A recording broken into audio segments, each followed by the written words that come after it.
Guys, after subscribing to this channel, please make sure that you also press the bell icon so that no notification, no new video of mine, any educational video, is missed by anybody. All right, guys. So I welcome one and all in tonight's class. A very, very important class on infertility. And we have our presenter, Namrita, and we have Pooja as well as Divya, who are going to help her out. And so will be my entire class. So over to you, Namrita. You can start your case. Yep. Good evening, everyone. Hereby, Hi.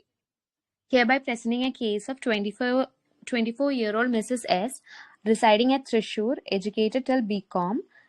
She is of lower middle class, homemaker, wife of Mr. R, 29-year-old, driver by occupation. She is complaining of pain during menstruation since 2 years, and she is also anxious to conceive and married for the past 4 years, living with her husband. Okay. History of presenting illness. She is having history of increased pain during menstrual cycle since 2 years. There is no history of abdominal distension, white discharge per vagina, itching per vagina, menstrual irregularities or chronic pelvic pain. There is no history of fever with abdominal pain and vaginal discharge. There is no history of bladder and bowel disturbances. There is no history of secretions from the breast. There is no history of weight gain, loss of weight or appetite, and excessive exercise. There is no history of radiation or chemotherapy. Okay, just wait over here, Namrita. I just like to ask you one question. When she came to you in your OPD and she described about this pain and menstruations in the past 2 years and they anxious to conceive, did you happen to ask her what exactly is her main motive of coming here? And why I'm asking you this question? So my class will tell me why I'm asking you this question, and I'll ask Namrita whether did you ask this question to her? And this is very important in exam, this particular part. Her Yes, main Namrita, motive, you can answer. her main motive to come to the OPD is to for her to bear more children, ma'am. Because of her infertility only, she came. So she came. Her main reason for coming to the OPD was basically to plan to conceive, right? Yes, yes, ma'am. All right. And my class will tell me why did I think this is an important question at the very outset. My students are going to tell me, why do you think this question is of utmost importance to me that I have to stop her presentation in between and then ask her? Yeah, I agree that she is anxious to conceive. She is having endometriosis as per your clinical judgment. But my question is different. I'm asking you, why does this particular thing become very important to me at the very outset? Yeah, even if it is, yeah, exactly, Afroz. She is the one who understood the examiner's question fast. That's also very important because once you answer wrong, then they'll be catching you on that wrong answer also, right? So yes, I want to plan her management because and this is what I usually tell to my patients when they come and they start telling me blah blah blah all kind of history. I have chronic stomach ache and my periods also they get a little deranged and sometimes I have headache and sometimes I feel weak all the time. I'm like, what's your main concern? What's your main concern? Because these are all vague symptoms. Tell me your main concern. So she's been having this pain during menstruation since the past 2 years, as I can understand. 2 years is a long, time. And if she really had that much pain, she would have come to us before, right? So the main thing, though it is coming second in the list, is probably she's anxious to conceive because she's been married since the past 4 years and is still living with a husband. So it's very essential for us to ask right over here that what do you think is your main concern of coming to the OPD? She will be more elaborate to you. Why? Because if you start treating her endometriosis as per the clinical judgment of my students, you will never be able to help her in conception. She will not be able to conceive because you'll probably be giving her hormonal pills. The topic of discussion in so many case discussions, isn't it, guys? This is the reason why I want to ask that. All right, Namrita. So we went from understanding that she's having, pain in her menses. Now suddenly we started thinking, oh my God, it could be anything from PID to endometriosis to adenomyosis, which is a class 1 CPP. So in that sense, now you want to delineate that, right? So as per Namrita, can you go step by step and help us understand why did you take this history and why did you take this negative history, Namrita? Okay, ma'am. So she is not having any history of abdominal distension. So it can be any to rule out any pelvic tumor like ovarian mass or something. And the pelvic inflammatory disease, there can be a tubo-ovarian mass, and white discharge per vagina also to rule out vaginitis cervicitis, which can go into PID. Itching per Okay. vagina also same. Menstrual irregularities to ovulatory dysfunction to rule out ovulatory dysfunction. Chronic pelvic pain for mainly endometriosis. Then there is no history of fever with abdominal pain and vaginal discharge. Same PID. Then no history of bladder and bowel disturbances. Um, Okay. then no history of secretions from breast. Hyperprolactinemia can also be a cause of infertility. No history of Mm. weight gain. Hypothyroidism can have weight gain, which can also cause infertility. Loss of weight or appetite, hyperthyroidism or any malignancy. Excessive exercise also, ma'am. It can hypothalamic pituitary axis. It can affect, ma'am. Then there is no Okay. history of radiation and chemotherapy. Radiation and chemotherapy can cause primary premature ovarian insufficiency, ma'am. Mm-hmm.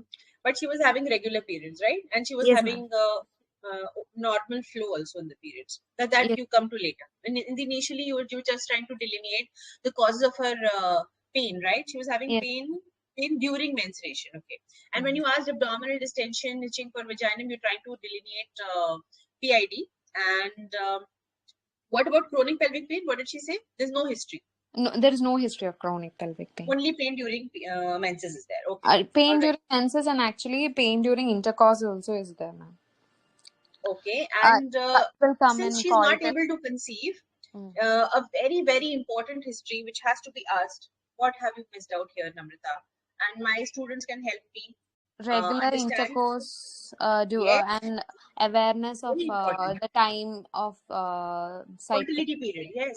Yes. They need to know about the fertility period and whether she was regularly with her husband. Has she ever had any kind of delayed periods, overdue periods? Any history of UPT positive ever? Maybe a No, chemical no, ma'am. pregnancy. No, ma'am. No. Okay. So here is very important because she came to us with two problems, right? And one of the problem, halfway we have tried to delineate the pain, the problem of pain during her menses, but that has to be delineated further, Namrita. That means when you're talking about history of increased pain during menstrual cycle, we need so much. Whenever this word pain comes, so much is supposed to be written. When does the pain start? When does the pain stop? Is it associated with any other factors? Is it always cyclical? Is it relieved on medications? Is it relieved on rest? All these things are important, right? Okay, ma'am. Because that will give us one more added point that you did give importance. First of all, the patient will be happy that okay, fine, I gave her a problem and she's at least trying to interrogate me on pain, because suddenly your focus shifts on conception, and then you ask questions regarding conception. That's fine as well. Has to be delineated, but again, a very preliminary and important question in this thing, ability to conceive, has also been skipped. That is regarding her fertility understanding, the period of fertility, whether they are together uninhibited, any history of any contraception taken ever. They've No, been ma'am. married for 4 years, but they've been planning since how long? Sometimes they don't have socioeconomic status in such a way that they are planning right from the beginning. Maybe they and she's a young female, 29 years, is it? Our patient 24 years, ma'am. 24 years. So that means whenever she got married, she was very young. Maybe they were not planning at that time. They started planning later on. They were not together. So these things, plus whether the male has any issues, okay, erectile dysfunction, premature ejaculation. Female has a problem Basically, like ma'am, I have vaginismus. put it a bit later. That is okay, or should Yeah, I agree. include it together? I agree, but since this is a very important, what do I say, preliminary, part you're talking about no history of secretions from the breast, and you are not asking how often do you have coitus, whether you've ever had any contraception before, whether you've been always together. This is like, what do I say? The general things have to be asked first rather than the galactoria and all that, right? So when we ask things like galactoria, very important is that we already ask very important questions regarding to conception, Ma'am, which I've discussed. coital history I've added it separately, so I was I understand. confused whether I should add it in You HOPI. had a confusion. I Like understand. 3 questions will be there now, ma'am. I'll answer your question. For example, you gave me a history that, ma'am, the chief complaints that she came was pain during menstruation since 2 years, and also she's anxious to conceive. She's already married since the past 4 years and is living with a husband. That suddenly gives me an idea that this is going towards a case of infertility. On her history of presenting illness, the patient, now since you've already told me first the pain, then you start with the patient gives history of pain since the past 2 years. The pain remains consistent only at the time of menstruation. Starts from day one of menses, continues to 2 to 3 days, relieved on this thing, pain medications, just simple analgesics. The quality of life was compromised earlier on, but it's still okay with pain medications. She used to skip the school or whatever work or whatever she's doing. She was not able to do. She was on rest, but now she has improvised that with the help of medications. No other confounding factors. Bowel bladder movements. Okay. Then you come to the history of this thing that she's not able to conceive. Patient has been married since the past 4 years, knowing her fertility period, have been together ever since, no history of any contraception use. And then you continue with your, no history of abdominal pain, no history of fever. This, if you want, you can club with along with pain. Complete your pain thing and then go to your fertility thing. So all of this will come in the presenting illness. You can put it in your obstetric history, but there it will be a repeat. Okay, you can repeat it. You should repeat it unless your examiner says that yeah, you already covered it before. Okay, but when you're talking about like galactoria and you're talking about weight gain, weight loss, and even abdominal distension, the initial thing, like especially the pain score, quality of life, that has to be covered. Okay, and initially only. Yes, continue with menstrual history.